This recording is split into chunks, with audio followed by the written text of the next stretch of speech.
Siapa yang pernah ngalamin udah kerja keras di perusahaan, udah capek-capek bikin strategi, tapi tiba-tiba ada satu risiko yang nggak terkelola dan akhirnya bikin semuanya berantakan. Di dunia profesional, yang sering menjatuhkan bukan kurangnya peluang, tapi kurangnya pengelolaan risiko. Kita kupas tuntas yuk!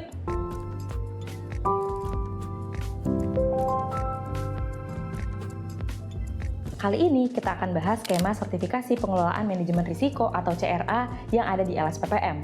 Ini adalah kompetensi menyeluruh yang mengacu pada sistem manajemen risiko korporasi berstandar internasional ISO 31000-2018. Ini standar global yang digunakan dalam tata kelola perusahaan modern.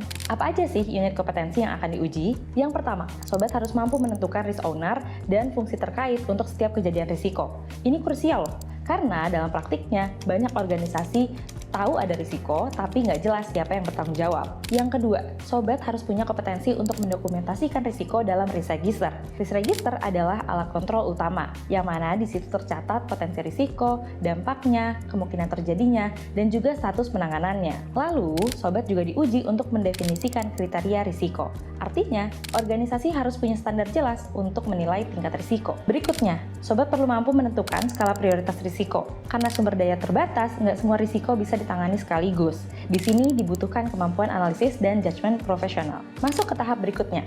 Ada kompetensi untuk mengevaluasi risiko yang masih dapat diterima atau tolerable. Tidak semua risiko harus dihilangkan.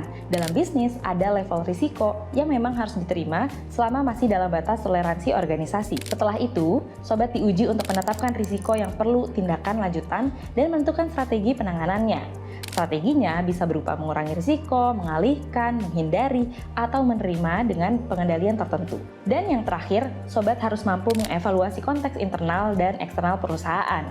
Perubahan regulasi, kondisi ekonomi, teknologi, hingga dinamika internal organisasi akan memengaruhi profil risiko secara keseluruhan. Nah, skema ini sangat relevan untuk risk officer, compliance, auditor internal, manajer keuangan, analis, bahkan pimpinan unit kerja yang terlibat dalam pengambilan keputusan. Kalau sobat ingin tahu detail persyaratan dan alur sertifikasinya, chat ke nomor yang tertera atau cek di website lsppm.com. Next, kita bahas apa lagi?